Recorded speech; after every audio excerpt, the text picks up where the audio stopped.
machiegni kendo jonyuol manyuolo nyithindo ma ombong' tiendegi odolore gima dho ngere dendo ni club foot ikwayo mondo kik pand nyithindogo kendo kik kwedgi kaluwore koda kwan mawuok e riwruok mochung' ne thieth e piny mangima WHO mano mar higa mokalo nyithindo 174 e piny ngima inyuolo koda club foot higa ka higa ka pacho ka gin nyithindo 2,000 higa ka higa.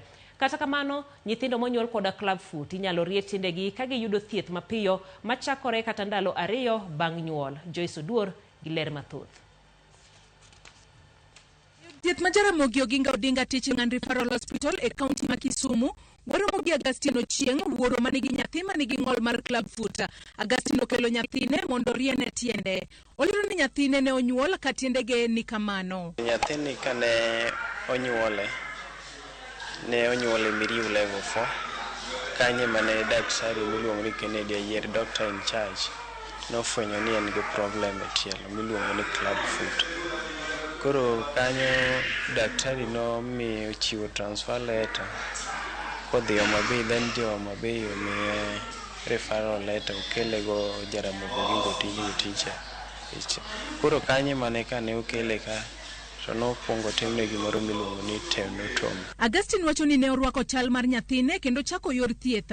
Kata kamano ne giyuda kweda kowuok kuom anyuola kuom bedo gi nyathi manigi ng'ol. Yo mane wan ge gweng' kochacho ido kuketo wa statement ni chingane chiu chieng' ka ng'ano nyuolo nyathi mar ang'ol but no person no nyiso ni gino ka en ng'ol.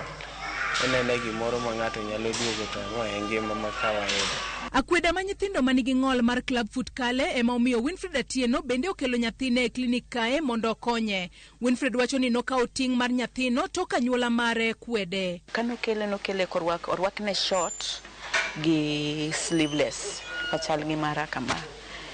Koro ne en gima yot neno nikech tiende ne obet kamae. Joma luongre ni wuonene ne okele ka giwacho ni ne okelne gi nyathi mok margi. Koro ne okele ka jo children. To kane jo children orogi ni mondo gikel paternity test ma ng'iso ni nyathi ok margi to gi abandon nyathi to gidhi yorgi. Kaluwore kod laktar ma olony e ruecho Kennedy Taba pok oyangore gino manyalo miyo inyuolo nyathi gi club foot. Nyathi inyuolo ka en gi condition noero. So gima kele it is unknown because mostly these kids just come when they're like that. Nyuolo nyathi ma ombong' tiende obam thothne miyo jonyuol bedo gi buok maduong', gino momiyo jonyuol kale yor hocho mokwongo kaka laktar Vincent Owalero. Yudo ni nyathi konyuole ka tiende odolore to janyuol buok ahinya nikech oneno ni mano nyathi ma oran gidholuogi wacho ga ni oran tiende ge oran. Koro buok ko the first step mokwongo watimo en kaka medics we do counseling. Wan kae gi counselor mawuoyo gi janyuol nyise ni gima timore ni ok onyiso ni nyathini oir kata gimoro time marach. Koro okwongo accept ni gini en a condition ma is medical, then inyise ni gini en gima inyalo tim nadi, inyalo thiedho.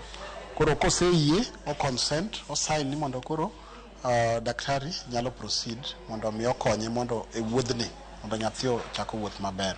Bang' janyuol yie kod chal mar nyathine, laktar wacho ni gichako yor thieth mos kendo chuno mondo okel nyathi od thieth kinde ka kinde ne thieth. Kose consent to koro ochake process mar itemone manipulation tiende ni itemorie tielo no titweye gi plaster. Okay? Stages obiro every 2-3 weeks oduogo kamano ichwere nyaka ochop kumo oromo kare. Koro kosechopo kumo oromo kare to iketo ne gimiluongo ni bracing tiende ni special shoes ma orwako nyaka ochop higni 5.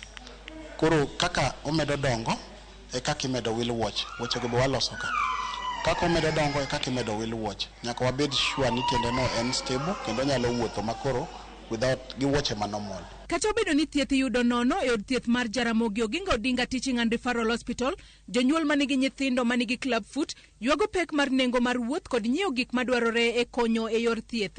Midhiero maseneno sana en mana kor nyiewo gik ma koro dwarore. Kech services ma iyudo ka titimo nono. Koro nyiewo gik madwarore samoro yudo ka device moro nyalo kawo pesa masemichigo in ionge go. Alafu mar ariyo wuoth kia Kindu Bay nyaka ka sani koro en gimoro 400. koro 200 fru en gimoro 800 samoro ionge pesa. Baby gift being ni en jatuo nikech kaka kae wasebet from Thursday last week nyaka sani pod ok wang'e ni wabo wuok karang'o tan gi tich. Koro ing'e ni abet tija ne odhi en at stake. Anyalo lose tija ama boss nyalo bedo lenient ma yiena adhi mbele gi tich. Kata kamano, gin kod geno ni nyithindgi biro wuotho kendo bedo gi ngima maber mana kaka nyithindo mamoko. Biro kode ne en nyathi mane onge milestone mane achieve totally.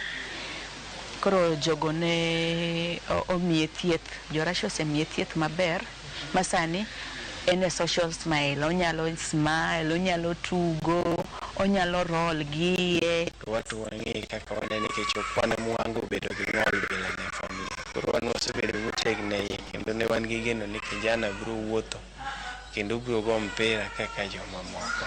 Kaluwore kod lakteche, ber ka nyathi chako thieth ndalo 2 bang' nyuol mare, gino mamiyo gi yot e yor ruecho kendo nyathi ok tere bero. Nyithindo manyuolo gi clubfoot kopondo kelgi ka pod githiso between 2 days to 2 years, gino wanyalo manage without going through surgery. Wariere ni nyithindo gi kaeri ma nyathi mabed maber. And our healing rate, treatment rate is about 99%. Koro this 1% madong ni en nyithindo moko mokel kosategno. Koro mokel kosategno kodhi through surgery tiro ni they are not fully recovering, unlike kopone watimnegi kapod gin young. Winfred kod Augustine gin ranyisi mag jonyuol ma ochiwore mar rito nyithindgi kata obedo ni nyithindgi nigi clubfoot. Gijiwo jonyuol mondo kik pan nyithindo manigi midhiero makamano. Der wacho ne jonyuol manigi nyithindo ma nigi disability ama kata clubfoot ni geno nitie to kendo en gima iloso free of charge. Ng'olo kende miso e giko mar ng'ato kendo ng'ama neno ni ng'ol obiro kelo lokruok e society ma entie kanyo. Janyuol kata kete kama wan gi nyithindo gieri onego wuog oko mondo odhi osiptal mondo giyud opinion from the right persons. Jok moko yudo ga opinions from, let me say, the village doctors, yes, and neighbors. To mano giyudo ga informations marong. Koro ka ng'ato wuok oko to odhi osiptal to biro yudo opinion maber kaka inyalo konye. To karwa kaeri to en gima watimo nono. Piny ngima hingo odiochieng' clubfoot tarik 3 dwe mar 6 higani, kama itiego jopiny ewi ng'ol mar clubfoot ma inyalo kony ka nyathi okale yor thieth mar ruecho kod rieyo tielo kapod otin. Joyce Oduora, Ramogi TV. Migao mano mar somo kotende kod riwruok mar One Kenya Vision kod riwruoge mamoko mosebede okang' manyime mar pidho yiende.